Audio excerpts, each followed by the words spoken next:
Qui a été le premier aurore? Comment sont-ils apparus? Qui a créé le quartier général des aurores? Et que faut-il pour en devenir un? Vous le découvrirez dans l'épisode d'aujourd'hui du Chaudron Percé.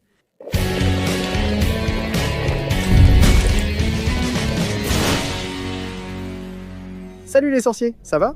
Si tu viens d'arriver, ne fais pas le moldu. Abonne-toi, active les notifications, like, partage et commente. Tu peux aussi devenir membre de la chaîne ici et profiter d'avantages exclusifs comme des badges à côté de ton nom. Des emojis à utiliser ici dans les commentaires. Sinon, tu peux cliquer sur merci pour contribuer à notre travail ici. Le monde des sorciers n'a pas toujours été comme on le connaît aujourd'hui. Le gouvernement n'a pas toujours été comme il l'est. Le ministère de la magie n'a pas toujours existé. Bien avant lui, l'entité responsable de gouverner la communauté magique de Grande-Bretagne était le Conseil des sorciers. Le Conseil des sorciers fut le plus ancien organe dirigeant de la communauté magique, existant depuis au moins 1340.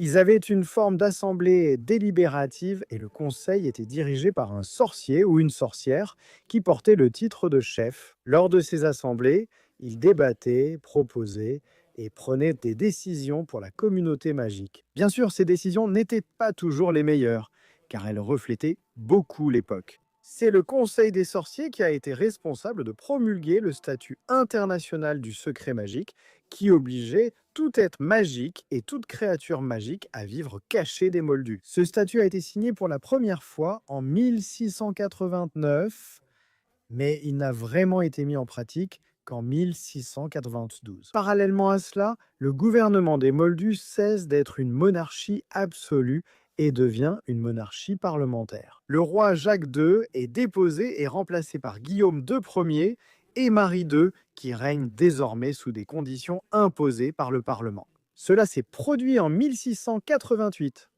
Puis, en 1689, lorsque les sorciers signent le statut international, l'international du secret, un document très important, les moldus signent la Bill of Rights, qui était le document limitant les pouvoirs du roi, l'empêchant de gouverner sans le Parlement. Et c'est un détail important à mentionner parce que le Conseil des sorciers était déjà en cours de réforme, en train de se transformer pour devenir le ministère de la magie. Et à ce moment-là, ils essayent de contacter la monarchie pour demander une loi de protection qui empêcherait la chasse aux sorcières. Parce que, en pratique, même si peu de sorciers mouraient lors de la chasse aux sorcières. Ce qui arrivait le plus souvent, c'était que des moldus étaient confondus et brûlés parce qu'ils n'avaient aucun moyen de s'échapper. Les sorciers les plus expérimentés, capturés, gelèrent les flammes des bûchers qui ne faisaient que les chatouiller. Comme Wendelin l'étrange, qui s'est d'ailleurs laissé capturer plusieurs fois car elle trouvait cela amusant. Ainsi, parmi les sorciers, ceux qui mouraient étaient principalement les jeunes et les inexpérimentés. Donc, comme c'était un gros problème, les sorciers considéraient aussi qu'il était de leur responsabilité de voir que des moldus étaient entués, à cause de la magie qu'ils n'étaient même pas capables de faire. Alors, ils demandent cette aide à la monarchie, qui les ignore complètement. Et c'était justement le roi Guillaume III et la reine Marie II. Cela a également été l'un des facteurs qui a contribué à la création par les sorciers du statut international du secret magique. Voici quelques-uns des noms les plus notables qui ont occupé le poste de chef du Conseil des sorciers à l'époque précédant le ministère de la magie. Barbaros Braid a été indirectement responsable de la création du poste d'attrapeur dans le jeu de Quidditch,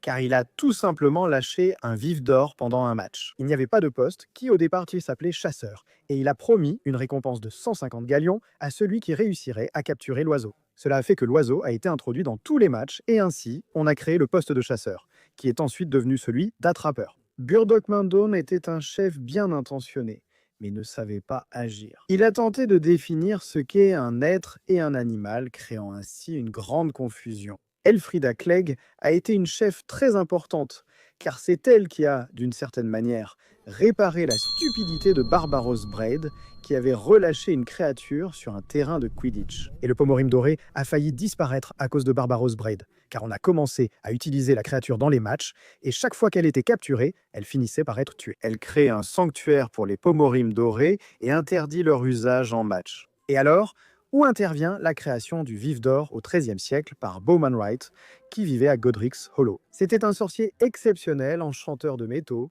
qui a créé le vif d'or en imitant les mouvements du Pomorim doré. Et puis vient Lick Gamp, qui est le dernier chef du Conseil des sorciers. Il arrive déjà dans la transition vers le ministère de la magie, et d'ailleurs, il a été choisi comme le premier ministre de la magie pendant son mandat. Ligamp a dû faire face à une société de sorciers très divisée. Beaucoup étaient contre le statut, d'autres étaient pour. Les esprits étaient échauffés. Beaucoup étaient effrayés par cette nouvelle mesure. Il a donc dû gérer cela en tant que premier ministre de la magie, en l'an 1707, qui fut l'année où le ministère fut officiellement établi. Et puis, on a dit, toujours pendant son mandat, c'est Ligamp qui a rendu impardonnables les malédictions Cruciatus, Imperius et Avada Kedavra. Cela s'est produit en 1717, un an avant qu'il quitte ses fonctions en 1718. Si par le passé, le gouvernement sorcier n'a pas réussi à entrer en contact avec le gouvernement moldu, à cette époque, les choses changent un peu. Après avoir abandonné la monarchie absolue, les Moldus sont passés à une monarchie parlementaire. Le poste de plus grand pouvoir politique, en pratique, est devenu celui de Premier ministre, qui, à l'époque de sa création, ne portait même pas officiellement ce nom. D'abord, c'était le Premier Lord ou le chancelier du Trésor, un poste apparu en 1721 peu après, n'est-ce pas? Il s'est écoulé un certain temps avant que ce poste ne soit créé. À ce moment, les sorciers contactent le gouvernement moldu, non pour demander protection, mais parce que le ministre de la magie informe le premier ministre moldu: nous existons et avons notre propre gouvernement. S'il se passe quelque chose, nous te préviendrons. Si quelque chose représente un risque pour ton peuple, nous prendrons contact avec toi. Et le gouvernement sorcier avait aussi la responsabilité de faire en sorte que le gouvernement moldu, le chef du gouvernement moldu britannique, désinforme son peuple concernant les sujets liés à la magie. Donc, s'il se passait quelque chose, par exemple, si un dragon était aperçu, les sorciers intervenaient, effaçaient les souvenirs et modifiaient les choses pour les personnes impliquées. Mais le chef du gouvernement moldu devait se prononcer. Si la situation lui échappait, il devait dire quelque chose, alors il inventait une histoire. Je sais pas, il disait que c'était un jouet, je suppose, d'accord? Je ne dis pas que ça arrivait vraiment, ni qu'il disait que c'était un jouet, mais c'était dans ce genre-là. Il fallait désinformer, tu vois, il fallait raconter une fake news gentille pour ne pas exposer le monde des sorciers. De toute façon, personne occupant un poste aussi important, avec autant de pouvoir, ne prendrait le risque de dire que c'était un vrai dragon ou que c'était de la vraie magie, parce qu'il serait considéré comme fou et il perdrait son poste. Mais un point important est le suivant. Le contact n'a pas eu lieu immédiatement, en 1721, entre le ministre de la magie et le premier ministre moldu, parce qu'en 1718, celui qui prend le poste de ministre de la magie est un homme appelé Damoclès Hall, qui avait une politique complètement anti-moldu. Alors, voyez mon ami, oublie qu'il a parlé avec le premier ministre moldu, qui ne portait même pas encore ce nom. Et après Damoclès Hall, qui, à titre de curiosité, a été celui qui a établi Azkaban comme une prison remplie de détraqueurs, après lui, celui qui prend le poste de ministre de la magie est un homme appelé Percy Parkinson, qui a même essayé d'interdire le mariage entre sorciers et moldus. Mais la communauté sorcière en avait assez de l'anti-moldu et de cette ambiance, il a donc perdu son poste. Et pourquoi ai-je eu besoin de dire tout ça pour en arriver là? Parce que c'est notre homme, c'est l'homme important dans l'histoire de cette vidéo. Eldritch Diggory prend la tête du gouvernement en 1733, le ministère de la magie en 1733. Et pourquoi? Très probablement, c'est lui qui a établi la connexion avec le Premier ministre moldu. En 1721, lors de la création du poste de Premier ministre moldu, Downing Street n'était pas encore sa résidence officielle, n'est-ce pas? Le Premier ministre moldu habite au 10 Downing Street, comme tous les ministres en exercice. Cela n'est arrivé qu'en 1735, alors qu'Eldritch Diggory dirigeait déjà le ministère de la magie depuis 1733. Or, on sait que le ministre de la magie contacte le Premier ministre moldu, mais les prédécesseurs d'Eldritch Diggory, engagés dans une campagne anti-Moldus, n'auraient pas établi ce contact. Donc c'est probablement ce type-là qui a établi ce contact. C'est juste pour que vous ayez une idée de son importance, d'accord? Pourquoi est-il important dans cet épisode ici? Parce que c'était un homme complètement décent. Il n'avait rien contre les Moldus. Il n'avait pas de politique anti-Moldus, anti-sang mêlé, rien de tout ça. Avant que tu ne te poses la question à cause du nom, il est très probablement un ancêtre de Cédric Diggory. C'est donc lui qui aurait établi le contact avec le Premier ministre moldu. Aujourd'hui encore, dans le bureau du Premier ministre moldu, Il y a le portrait d'Ulrich Jump, premier ministre de la magie et ancien chef du Conseil des sorciers, qui prévient le premier ministre moldu. Quand le ministre de la magie en exercice va rendre visite, il se rend là-bas au bureau pour dire quelque chose. Sa cheminée a été connectée au réseau de poudre de cheminette, permettant au ministre de la magie d'y apparaître. L'une des choses qui a marqué le gouvernement d'Eldritch Diggory, c'est aussi qu'il a essayé de retirer les détraqueurs d'Azkaban. Après avoir visité la prison et vu dans quelles conditions vivaient les détenus, qui étaient complètement inhumaines, les prisonniers étant poussés à la folie, parfois pour des crimes qui n'étaient même pas si graves. Il essaie de les retirer, il met en place un comité pour tenter de les enlever, mais on sait que cela n'arrive pas, car dans le futur, on sait que les détraqueurs sont toujours là. Le fait est qu'Eldritch Diggory a également été responsable de la création du programme de recrutement des aurores. C'est pour ça qu'on parle de lui dans cet épisode. Il crée ce programme de recrutement pour former ses sorciers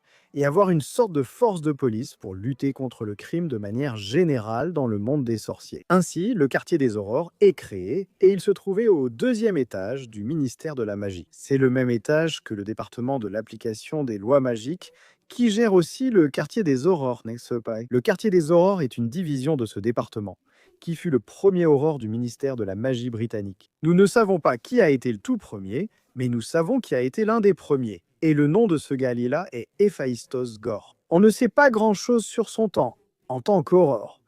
Mais en 1752, après une carrière d'environ 20 ans comme aurore, il devient ministre de la magie. Il est choisi comme ministre de la magie, et en tant que ministre, ce gars-là était plutôt brutal. Il a réussi à contenir la rébellion des gobelins qui s'étaient alliés aux loups-garous à l'époque. Mais il l'a fait de manière très violente. Donc, le succès qu'il a obtenu dans la répression de ces rébellions n'a pas été un succès pour tout le monde, c'était un succès pour les sorciers qui opprimèrent ces autres êtres. Enfin, c'était un homme combatif qui a occupé son poste et organisé, entre autres, des courses de ballet. Il y a aussi un portrait d'Héphaïstos chez les aurores au ministère de la magie. Et à un moment de sa vie, il a perdu ses 2 jambes. Au fil des années, le programme de recrutement des aurores a été perfectionné, n'est-ce pas, Samba? Parce que rien ne naît de façon parfaite.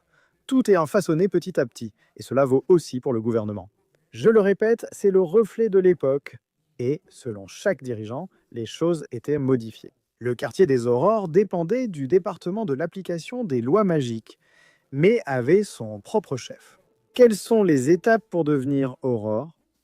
Que doit faire un sorcier? Comment cela fonctionne-t-il? Eh bien, tout d'abord, ça commence déjà dans la vie académique, à l'école. En 5e année, spécifiquement, l'élève doit obtenir au moins 5 brevets universels de sorcellerie élémentaire qui sont nécessaires. Les brevets universels de sorcellerie élémentaire sont les brevets universels de sorcellerie élémentaire qu'ils passent en 5e année. Ils doivent en obtenir au moins 5. Pourquoi ces 5 matières, qui sont des disciplines spécifiques dont je vais parler? Parmi ces 5, ils doivent passer les ASPIC, ils ne peuvent passer les ASPIC suivre et passer les ASPIC que s'ils ont obtenu les brevets universels de sorcellerie élémentaire en 5e année. Et les 5 matières sont suggérées sont défense contre les forces du mal, métamorphose, sortilège, potions et herbologie. Et la note ne peut pas être en dessous de dépasse les attentes, ce qui équivaut à un 8 ou 9. Donc, l'élève passe les brevets universels de sorcellerie élémentaire, obtient les brevets universels de sorcellerie élémentaire, passe les ASPIC, obtient les ASPIC. Quels sont les niveaux très épuisants en magie,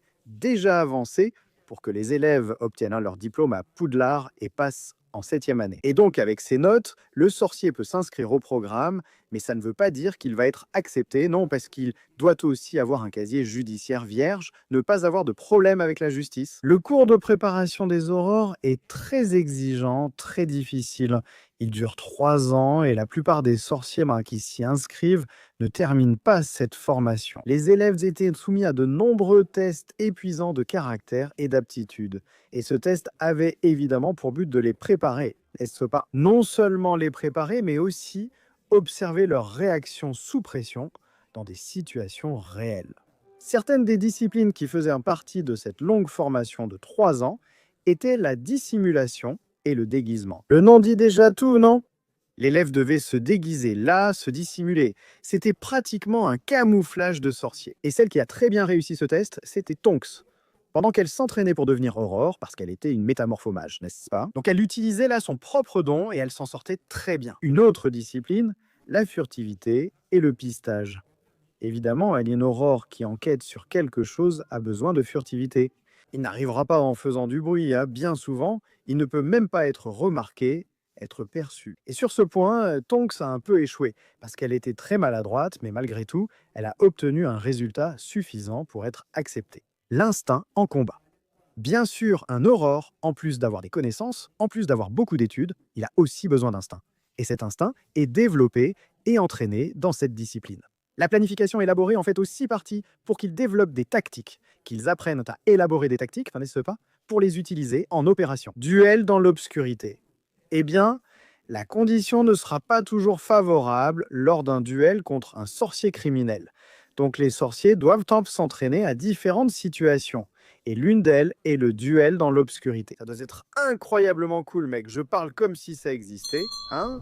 Mais en y pensant dans le contexte, ça doit vraiment être génial. L'entraînement sur le terrain est une formation plus complète au niveau de l'endurance, tu vois, physique, parce que tu ne penses pas, mais les sorciers ont besoin d'endurance physique. Et une autre chose très importante qu'ils apprennent, c'est l'histoire des arts obscurs. Pour vaincre tes ennemis, pour réussir, tu dois avoir des bases, connaître l'histoire de ce qu'ils utilisent, donc c'est important. Et il y a aussi une matière dans le programme de préparation des aurores qui a été ajoutée après qu'un grand aurore ait été tué, n'est-ce pas? Et elle est connue sous le nom de méthode Waifu. Et les élèves devaient rester debout pendant 1 heure, à se défendre contre des sorts comme ça, de façon épuisante.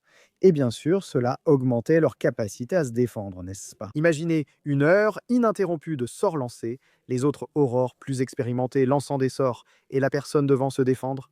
Ils avaient aussi des poisons et des antidotes, car c'est important, n'est-ce pas? Après tout, on sait que non seulement les sorts peuvent causer des dégâts, mais les potions peuvent aussi être utilisées. Là-bas, la métamorphose avancée était courante, car les aurores se transformaient et se déguisaient souvent. Cela concerne la dissimulation et le déguisement, qui ne se limitent pas à la métamorphose avancée, mais incluent aussi d'autres aspects où la métamorphose avancée intervient. Donc, c'est difficile, ce n'est pas n'importe qui réussit, ce n'est pas n'importe qui termine. Chaque gouvernement est responsable de ses propres aurores, de sa force de sécurité, et les aurores n'ont juridiction que dans leur propre pays, au cas où il se passerait quelque chose. Et ils sont désignés pour collaborer avec un autre pays. Là, c'est bon, mais un aurore ne peut pas aller dans un autre pays sans y être désigné.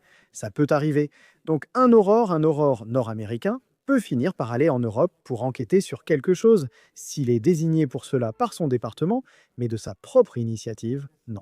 D'ailleurs, dans des cas extrêmes, comme pendant la guerre mondiale où Gellert Grindelwald essayait de dominer les Moldus, les aurores se sont réunies, n'est-ce pas? Il y avait des aurores du Royaume-Uni, des aurores des États-Unis, des aurores de France, tous unis dans la tentative de contenir Gellert Grindelwald. D'ailleurs, le département des aurores du Magical Congress of the United States of America est plus ancien que le département des aurores du ministère de la magie britannique. Parce que le premier président des États-Unis, le premier président sorcier des États-Unis, qui était Josiah Jackson, sa priorité était d'établir ce recrutement d'aurores. Parce que, spécifiquement en Amérique du Nord, les choses étaient très intenses. Le crime était très intense, surtout avec les purgeurs, qui étaient des sorciers, qui chassaient d'autres sorciers en échange d'or et épousaient des moldus intentionnellement pour expurger la magie de leur lignée. Aux États-Unis, les premiers aurores ont été appelés les 12 originaux, n'est-ce pas? Les 12 aurores originaux, là, qui étaient des gars qui sont entrés dans l'histoire comme ça, parce qu'ils étaient les courageux qui se sont portés volontaires pour ça, parce que personne n'en voulait. Parmi eux se trouvait un certain Abraham Potter, que des généalogistes sorciers ont ensuite identifié comme parent de Harry. Mais ne pense pas que tout est rose parce que les aurores répondent au gouvernement. Et le gouvernement n'a pas toujours raison. Comme à l'époque de la guerre des sorciers mondiale, où le ministère de la magie allemand a été pris, a subi un coup d'État là-bas, et les aurores étaient la base de ce coup, Helmut, chef des aurores du ministère allemand de la magie, a aidé à prendre le contrôle du ministère. Ou le chef de la Confédération internationale des sorciers, qui est l'entité, l'organe supérieur à tous les ministères, n'est-ce pas? Tous les ministères du monde répondent à la Confédération internationale des sorciers. Le chef suprême, qui c'est le poste de plus grand pouvoir chez les sorciers, a décrété là-bas, c'était Anton Vogel, a décrété que Grindelwald était innocent, il était innocent des accusations, ce qui lui a permis de se présenter au poste de chef suprême. Et les aurores du ministère de la magie allemand étaient là les principaux responsables de combattre et d'arrêter les opposants et de les envoyer dans des prisons clandestines comme l'Erkstag. Au ministère de la magie britannique, on voit quelque chose de similaire se produire, parce que lorsque Voldemort reprend ses forces, n'est-ce pas? Là-bas, durant la Seconde Guerre des Sorciers. Et le ministère de la Magie, dirigé par Fudge, adopte une position négationniste concernant le retour de Voldemort. Les aurores sont utilisées pour exécuter la volonté du ministre. Et dans ce cas, on voit les aurores aller à Poudlard pour essayer d'arrêter Dumbledore. Ils essaient d'arrêter Hagrid, ils attaquent Minerva McGonagall et elle se retrouve hospitalisée à cause de cela. Mais ce sont des périodes spécifiques, n'est-ce pas? Il y a eu de grands aurores, notamment pendant la Première Guerre des Sorciers. Les aurores ont joué un rôle très important pour combattre les sorciers noirs, les mange-morts, pour essayer de lutter contre Voldemort à ce moment-là. Mais même avec tout l'entraînement, même en étant préparé pour ça, ils n'avaient pas les connaissances nécessaires pour lutter contre Voldemort. Parce que c'est quelque chose de très militarisé, très fermé, qui n'accepte pas les choses venant de l'extérieur, donc ils finissaient par ne pas accepter. Par exemple, à l'époque même d'Ali du Grindelwald, Thorkild Travers, qui était le chef du département d'application des lois magiques, envoyait les aurores en mission et autorisait la violence. Tu vois, ces politiques répressives et violentes des aurores attisaient la communauté des sorciers, qui adhéraient alors au discours de Grindelwald affirmant qu'ils étaient pacifiques et non violents. C'est le gouvernement sorcier lui-même qui est violent, qui vient ici et tue les personnes qui recherchent la vérité, qui veulent la liberté. Hors des projecteurs, il voulait surtout dominer et asservir les Moldus, commettant toutes sortes de barbaries. Au final, les aurores finissant par devenir des pions sur un échiquier, tandis que les véritables puissants les contrôlent. Bien sûr, il y a eu de grands aurores. La plupart d'entre eux étaient des personnes qui se battaient vraiment pour le bien, qui luttaient contre ces choses-là. Alastor Mowgray était sans conteste l'un des plus grands aurores, tout simplement imbattable. Il a rempli Azkaban pendant la première guerre des sorciers, et sa carrière d'aurore lui a coûté des membres. N'est-ce pas? Il a perdu une jambe, un œil, un bout de nez, et à la retraite, est devenu très paranoïaque. Rien d'étonnant, non? Alastor Mowgray a été le mentor de Nymphadora Tonks lorsqu'elle suivait son programme de formation d'aurore. Et Tonks a été l'une des seules à obtenir son diplôme d'aurore après la première guerre des sorciers. N'est-ce pas, c'est bête? La plupart n'ont pas réussi à terminer le cursus.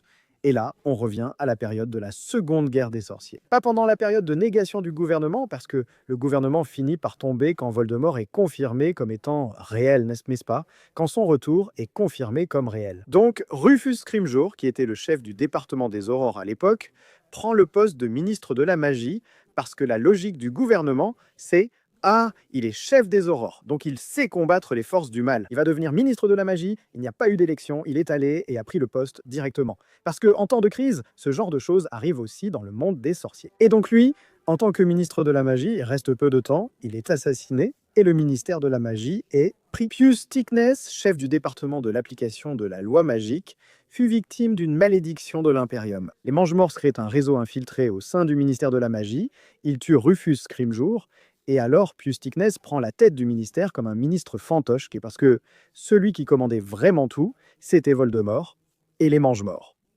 Ensuite, Corban Yaxley prend la direction du département de l'application de la loi magique. Et la commission d'enregistrement des Némoldus est créée dans le but d'opprimer les Némoldus, de les torturer, de les emprisonner et de mener simplement une campagne mensongère affirmant que les Némoldus étaient capables de voler la magie. Pendant cette période, le quartier général des Aurores est fermé. Il est tout simplement fermé. Certains sont maintenus au ministère de la Magie, comme Kingsglaive, Shacklebolt, Nymphadora, Tonks, parce qu'ils voulaient les garder près d'eux pour les surveiller, car ils savaient qu'ils avaient un lien avec la résistance. C'est seulement après la chute de Voldemort, lorsqu'il a été définitivement vaincu à la bataille de Poudlard. Et le ministère de la Magie a changé, il a eu un nouveau visage. Kingsglaive Shacklebolt prend le poste de ministre de la Magie, et alors les choses changent.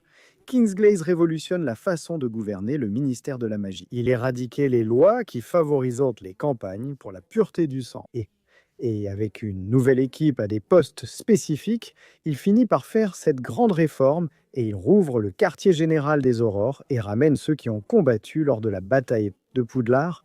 Il assouplit un peu le programme de recrutement des Aurores. Il le rend moins strict et déclare que toute personne ayant combattu à la bataille de Poudlard, ayant survécu à la bataille de Poudlard, sans céder à la tentation de changer de camp, et étant majeur, évidemment, était entièrement apte à participer à la formation des Aurores. Alors là-dessus, Harry Potter et Ron Weasley y vont, même sans avoir terminé l'école, même sans avoir obtenu leur aspic. Ils vont là-bas pour le recrutement.